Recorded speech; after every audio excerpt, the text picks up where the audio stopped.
Si je voudrais faire un clin d'œil à tous ces patrons d'organes de presse qui ont été fermés, qui ont été censurés depuis 2016. C'est vrai, avant 2016, il y a eu quelques organes, notamment le Béninois libéré, et puis bon, mais ça n'a pas mis longtemps, des organes ont été suspendus, mais depuis que le président Patrice Talon est au pouvoir, bon, on m'a fait le point aujourd'hui, je vais les citer.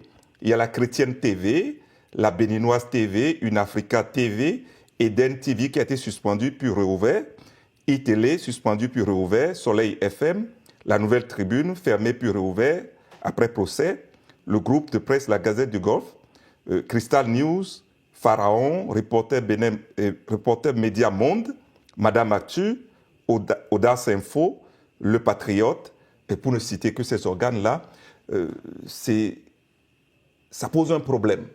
Ça pose un problème de liberté de presse, ça pose un problème de liberté d'expression.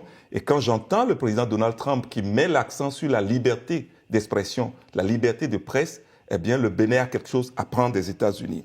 Je voudrais aussi faire un clin d'œil aux acteurs politiques qui croupissent en prison, notamment ma sœur Reki Amadougou, mon frère Joël Aïvo, pour ne citer que les deux, ou ceux qui sont forcés à l'exil du fait de leurs ambitions politiques, de leurs opinions, de leurs intérêts économiques et tout ça. Bon, je pense à mon grand frère Sébastien Ajavon qui vient de fêter ses 60 ans en exil. Je pense à mon frère Valentin Djenotin Agossou.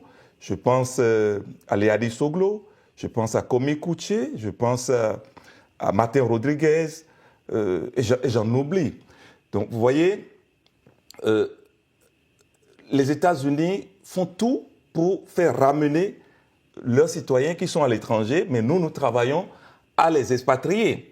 Donc, quand on regarde ça, bon, maintenant, un clin d'œil également aux producteurs agricoles du Bénin qui font beaucoup d'efforts, qui produisent beaucoup, mais qui gagnent très peu et qui vivotent parce qu'ils n'ont pas la possibilité de vendre leurs produits aux clients de leur choix et au prix compétitif. Oui, on va revenir aux problématiques économiques. Pour le moment, je vous interrogeais sur le transfert du pouvoir. Le Bénin a connu plusieurs présidents. Patrice Talon est lui-même là depuis quelque temps. Il va s'en aller bientôt.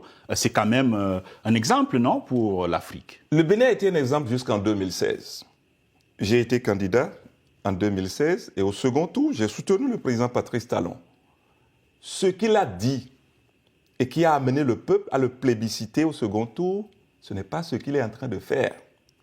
Depuis 2016, de façon méthodique, le Bénin est passé de l'état de droit qu'il était à l'état de loi. Ça veut dire quoi? C'est vrai, on sanctionne les gens, on pose des actes et on dit oui, c'est la loi. Mais que vaut une loi qui est injuste? Que vaut une loi peu respectueuse des droits de l'homme? Nous sommes dans un état de loi. Des lois qui sont faites pour satisfaire les ambitions du prince. Vous voyez? Donc, moi, je pense que ce que nous étions en 2016, en tant que démocratie, nous devons tous nous organiser pour retourner là-bas et à partir de là, nous asseoir pour dire où est-ce que nous voulons emmener notre pays. Parce que le Bénin a besoin aujourd'hui de réconciliation, de rassemblement. Et il faut créer les conditions, parce que vous savez, quoi qu'on dise, c'est vrai qu'il y a une peinture qui est faite du pays à l'étranger à coût d'investissement à travers les influenceurs qu'on paye pour ventiler un narratif positif. Et pendant ce temps, on prend les dispositions pour que ceux qui sont porteurs du narratif contraire ne puissent pas parler. Et s'ils parlent, soit on les enferme, soit on les oblige par différents stratagèmes à se taire. Donc, aujourd'hui, le Bénin a besoin de se reprendre pour reprendre sa place et pouvoir interagir avec un pays comme les États-Unis d'Amérique. Et moi, je ne suis pas tourné vers le passé. Je n'ai de compte personnel à régler avec personne. Ce qui m'importe, c'est notre pays et je viens avec une vision. Un Bénin économiquement prospère et socialement stable dans une Afrique bien intégrée en plein essor. C'est avec cette vision-là que j'appelle mes compatriotes à nous mobiliser pour préparer l'après-Patrice Talon. Parce que moi, je crois, et je suis convaincu de ça, il n'y a rien qu'il fera. Il n'y a rien qu'il fera. Et il n'y a aucune manipulation de la Constitution qui pourra tenir et il n'y a aucune consultation des oracles qui pourra avoir lieu pour lui permettre d'étendre le bail à la Marina ou d'avoir un troisième mandat. Je souhaite qu'il puisse partir dans la paix et que de la même façon qu'il y a eu la transition de pouvoir, le passage de pouvoir de Biden au président Trump, que lui puisse être là, nous donner le pouvoir et nous ferons tout pour qu'il puisse rester dans le pays en paix avec sa famille et ses proches. Vous semblez ne pas lui faire confiance. Le président Talon, à plusieurs reprises, l'a insisté, d'ailleurs récemment encore, il a dit qu'il ne modifierait pas la Constitution pour se représenter. Pourquoi on a l'impression que l'opposition béninoise insiste sur cette question, alors que le président lui-même, il a déjà tranché? Non, moi je ne parle pas du président. Vous voyez, je parle pour rassurer nos compatriotes qui sont inquiets avec toute la déferlante récente, les courtisans qui font des choses, qui disent des choses. Vous voyez, je parle à mes compatriotes. Je fais confiance à la sagesse du président Patrice Talon qui veut être porté en triomphe. Et je sais qu'il choisira la voie de la sagesse pour ne pas rentrer dans le tunnel à impasse là que lui proposent ses partisans. Donc il ne s'agit pas de douter de sa parole, mais il s'agit de rassurer nos compatriotes que moi je suis résolument dirigé vers l'après Patrice Talon. Nous préparons ce que nous allons faire pour que ce qu'ils critiquent aujourd'hui, pour que ce qu'ils avaient même critiqué avant 2016, que cela ne revienne plus à partir du 24 mai 2026. Il faut rassurer les Béninois qu'il n'y aura pas de troisième mandat. Il ne s'agit pas du président Patrice Talon. Le pays ne se limite pas à lui. Oui. Alors, vous avez dénoncé tout à l'heure une dérive autoritaire du régime de M. Talon. Vous avez cité un certain nombre de médias qui sont fermés, d'hommes politiques en exil et tout cela. Mais est-ce qu'en réalité, il n'y a pas du répondant en face? Est-ce qu'il n'y a pas des garde-fous pour permettre, pour empêcher le président de mener cette dérive-là? Est-ce qu'il n'y a pas quelque part une faiblesse de l'opposition qui n'arrive pas à empêcher tout cela? Bon, vous voyez, je suis dans une posture où je ne voudrais pas jeter la pierre à qui que ce soit. Ce qui m'importe, ce n'est pas ce qui est passé, c'est ce qui vient. Et ce qui vient doit se construire, c'est vrai, en tenant compte du passé, mais beaucoup plus en nous organisant maintenant. Si nous devons aujourd'hui commencer par chercher à situer certaines responsabilités, nous risquons de laisser l'essentiel au profit de l'accessoire. L'essentiel, c'est de restaurer notre démocratie. L'essentiel, c'est de relancer notre économie de manière à avoir une croissance économique inclusive. Vous voyez, les chiffres qui sont publiés par rapport au Bénin à l'international et qui font qu'on dit, bon, les marchés financiers nous font confiance et tout ça, ces chiffres ne parlent pas aux paysans de Gogounou. Moi, j'étais dans les champs de coton il y a quelques semaines. J'étais sur le terrain, je suis parti jusqu'à Karimama, jusqu'à Malanville. Et je sais que nos compatriotes souffrent. Donc, ce qui est important aujourd'hui, ce n'est pas de se discuter, tirailler sur des choses qui ne comptent pas. Il nous faut suivre désormais, non pas des hommes forts, non pas des hommes riches, mais des hommes visionnaires qui viennent, qui proposent des solutions pour faire passer le Bénin de l'économie de consommation passive que nous avons aujourd'hui à une véritable économie de production et de transformation. Donc, c'est vrai, on parle politique, tout le monde parle politique du matin jusqu'au soir, mais est-ce que ça permet à l'enfant qui se trouve à Avrancourt aujourd'hui ou à Tacon de pouvoir trouver à manger 3 fois par jour? Est-ce que ça permet à la bonne dame qui ne sait pas où donner de la tête parce que ses enfants n'ont pas ce qu'il faut pour pouvoir poursuivre leurs études? Est-ce que ça lui permet d'avoir la paix? Donc nous devons faire en sorte de créer les conditions partout, sur toute l'étendue du territoire national, pour que chaque Béninois puisse dignement se nourrir, se loger, se soigner, se vêtir, s'éduquer.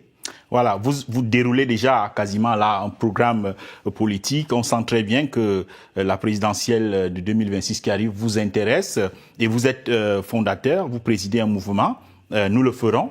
Dans le cadre de ce mouvement, est-ce que vous avez l'intention de briguer la magistrature suprême?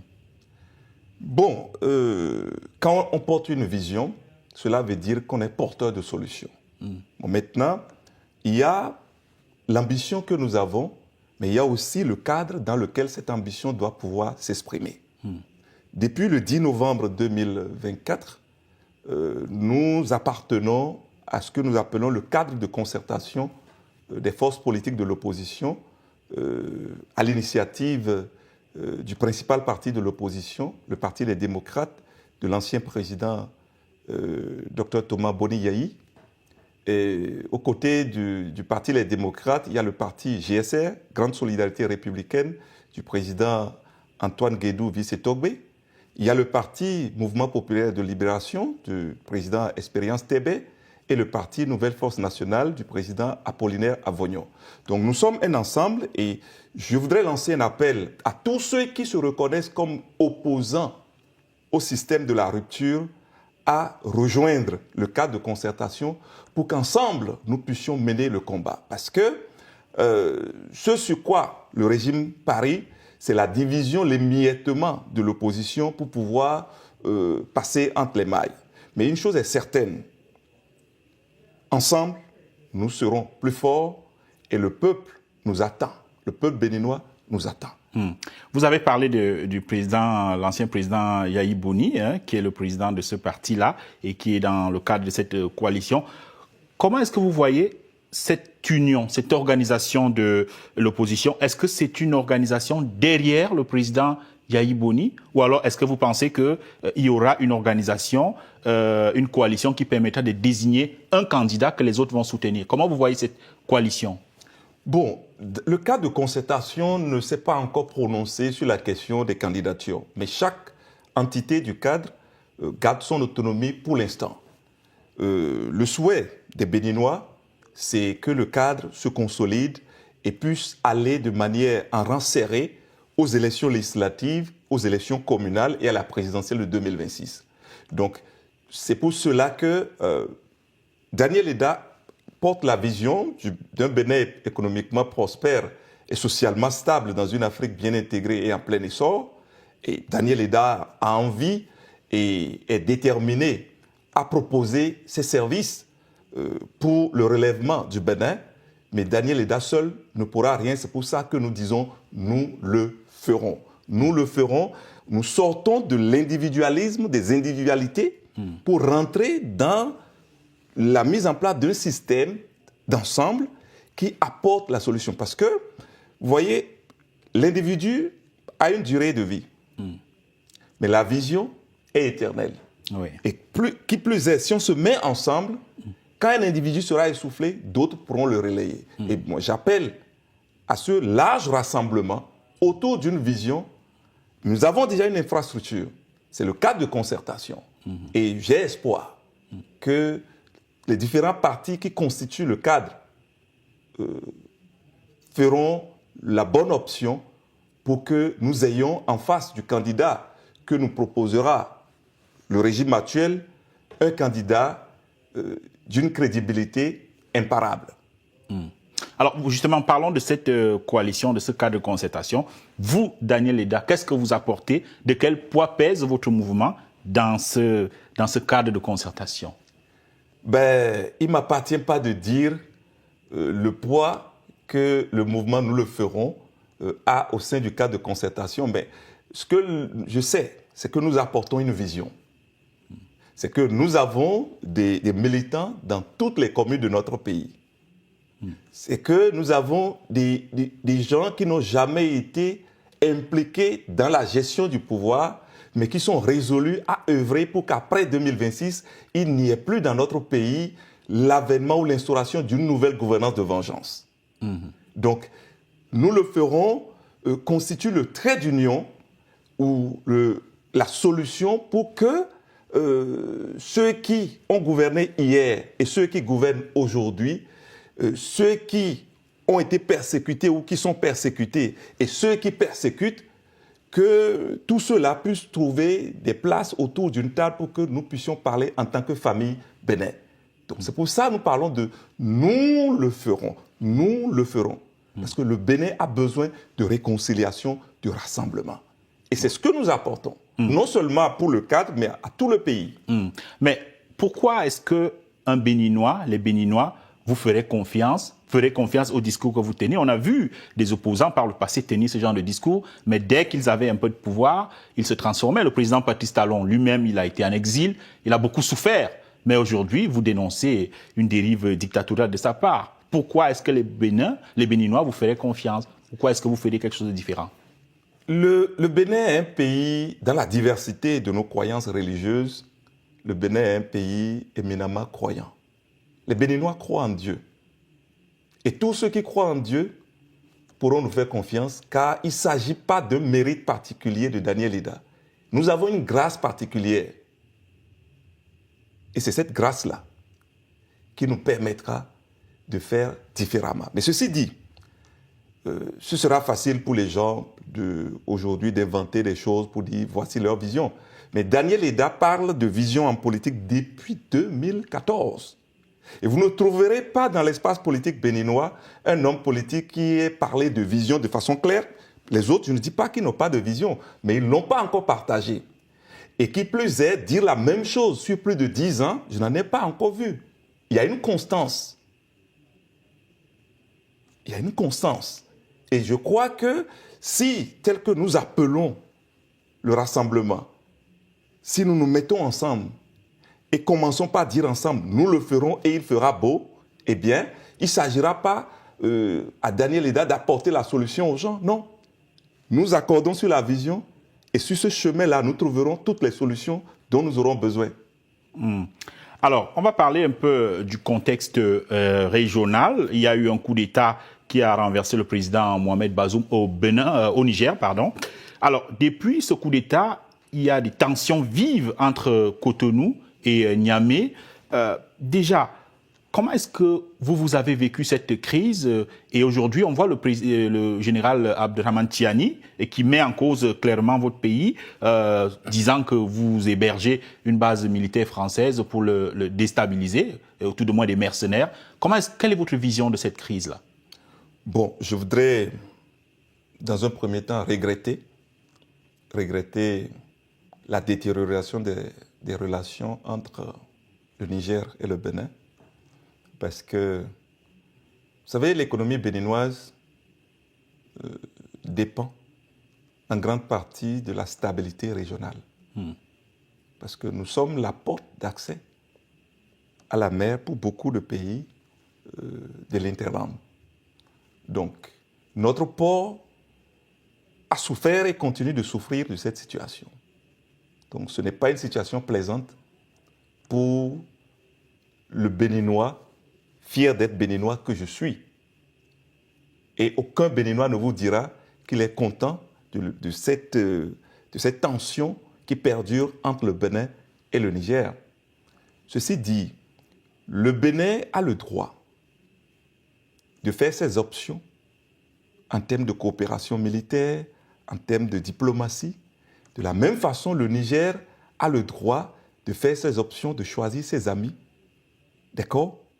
Mais le Bénin a manqué d'élégance quand ce coup d'État était intervenu. La manière dont nous avions réagi a révélé que le Bénin n'a pas de diplomatie. Nous avions traité cette situation comme le président traite avec les Béninois. Parce que bon, quand le chef dit et que ça devient loi, parfois ça peut marcher à l'intérieur, mais ça ne marche pas forcément dans les rapports avec les voisins. Donc, nous avons failli et je sais que le gouvernement actuel le sait. Et je sais que le Niger sait qu'il n'y a pas un problème avec les Béninois. Ils ont un problème au sommet. Notre responsabilité est de se faire en sorte que si les gens ne revenaient pas à de meilleurs sentiments avant le 24 mai 2026, qu'à partir du 24 mai 2026, une nouvelle ère s'ouvre dans les relations entre le Niger et le Bénin, entre le Burkina et le Bénin, entre le Mali et le Bénin, et en tous les autres pays africains et le Bénin. Oui. Alors, vous indexez le président Patrice Talon, mais il faut dire que le Bénin agissait quand même dans un cadre régional, puisque le Bénin est membre de la CEDEAO. Comment est-ce que vous avez trouvé la réponse de la CEDEAO qui, en principe, condamne les coups d'État? Vous voyez, quand on agit sans vision et qu'on n'agit pas à opportunité, c'est ce que ça donne. Dans la vision d'un Bénin économiquement prospère et socialement stable, dans une Afrique bien intégrée et en plein essor, qui guide notre engagement politique, nous ferons en sorte que la politique du Bénin en matière d'affaires étrangères soit définie et conduite en fonction des intérêts du Bénin. Je dis bien en fonction des intérêts du Bénin. Et c'est en cela que je rejoins le président Donald Trump, qui dit l'Amérique d'abord. Donc nous devons pouvoir dire le Bénin d'abord. Et quand nous disons le Bénin d'abord, ce qui sera pris comme décision au niveau de la CEDEAO, si cela n'arrange pas les intérêts du Bénin, nous ne marchons pas. Ce n'est pas parce que nous faisons partie de la CEDEAO que le Bénin cesse d'être un pays souverain. Donc il ne faut pas parler de souveraineté que quand on veut l'utiliser pour protéger des intérêts qui ne sont pas citoyens. Nous avons failli, et il faut reconnaître qu'on a failli, mais ceci dit, cela ne permet à aucun pays de vassaliser le Bénin. Non, le Bénin ne fera pas sa politique étrangère ou sa politique en termes de coopération militaire en fonction de ce que le Niger ou le Mali... Non. Et de la même façon, le Niger est souverain et prendra ses décisions. Mais nous devons nous accorder sur les menaces communes pour dire, bon, qu'est-ce que nous faisons ensemble? Mais vous-même, par principe, vous étiez président du Bénin au moment des faits. C'est un cas que je vais vous soumettre. Vous étiez président du Bénin, il y a eu un coup d'État, vous êtes un démocrate, vous faites partie de la CEDEAO. Est-ce que vous auriez condamné le coup d'État et pris des mesures pour faire en sorte que ce coup d'État, que les putschistes ne puissent pas gouverner? Par principe, je suis contre les coups d'État. Mais il ne m'appartient pas, moi, de prendre des décisions, des mesures pour que les putschistes ne puissent pas gouverner. Si le peuple nigérien est d'accord, qui suis-je, moi, pour m'opposer? Mais dans le cas de la CEDEAO, condamne les coups d'État. Mais regardez, combien de pays il y a au sein de la CEDEAO? Quels sont les pays qui souffrent le plus aujourd'hui de cette situation? C'est pour ça que je vous dis, moi j'ai une vision. Et tout ce que je ferai pour le Bénin et au nom du Bénin sera fait en fonction de cette vision-là. Et c'est pourquoi je m'entête depuis 2014 à parler de vision pour que si mes compatriotes me font confiance, ce soit sur la base de cette vision et que chaque acte que j'aurai à poser, qu'ils puissent l'analyser, l'examiner à l'aune de cette vision-là. S'il y avait une vision très claire et ce n'était pas des opportunités d'affaires qui guidaient notre diplomatie, notre gouvernance, la réaction aurait été différente tout en condamnant. Aucun démocrate ne peut soutenir, applaudir un coup d'État. Non. Mais il y a condamné et condamné. Et c'est là que la diplomatie doit intervenir. Parce que le Bénin a raté l'opportunité de se positionner en leader sous-régional pour une restauration durable de la démocratie, non seulement dans les pays où il y a eu des coups d'État, mais vous savez, il y a beaucoup de coups d'État qui se succèdent sans les armes. Lorsque les gens tripatouillent les constitutions, lorsque les gens taillent les codes, le code électoral, par exemple, prenez un exemple, on dit au Bénin, dans un premier temps, en 2019, ils ont dit, bon, si vous êtes un parti politique, vous allez aux élections, même si vous gagnez dans votre circonscription, si vous n'avez pas 10% au niveau national, vous n'êtes pas éligible au poste, au siège. On est passé par là. Après, les gens ont essayé de changer la constitution pour certainement s'octroyer quoi, je ne sais. Et quand ça n'a pas marché, ils ont dit, bon, on va vous fermer la porte de l'hémicycle. Donc, ils ont inventé une loi aujourd'hui où il faut avoir forcément 20% dans chaque circonscription électorale pour retrouver 10% au niveau national. Vous voyez un peu l'aberration? On exige que chaque liste ait 20% dans chaque circonscription électorale et au niveau national, on dit 10%. Donc, on crée des conditions pour empêcher l'expression de la volonté populaire. Et c'est pour cela que, c'est vrai, au plan politique, dans la vision qui est la mienne, en dehors d'agir pour que les prisonniers politiques puissent sortir, pour que les exilés politiques puissent rentrer et pour que la presse puisse retrouver sa liberté, nous allons nous atteler à convoquer la deuxième conférence des forces vives de la nation pour évaluer le chemin parcouru depuis 1990 jusqu'à maintenant et poser les jalons d'une gouvernance véritablement inclusive. Et entre autres, en notre temps, personne n'aura la possibilité de modifier la Constitution simplement par le Parlement. Il faut forcément passer par un référendum.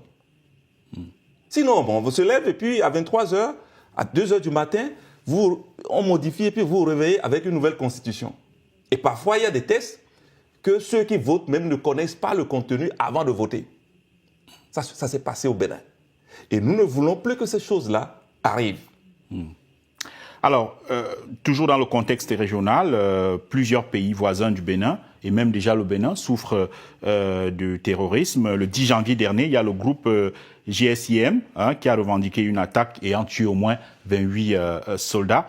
Comment est-ce que le Bénin peut faire pour combattre le terrorisme qui est déjà à ses portes, sinon dans son territoire? Vraiment, c'est regrettable ce qui nous arrive. Vous savez, c'est vrai, le lion dévore, mais face à un troupeau d'animaux, le lion fait attention. Mais quand un animal est isolé, il est à la merci, il est une proie facile. Les terroristes n'ont pas de frontières. Nos pays ont des frontières.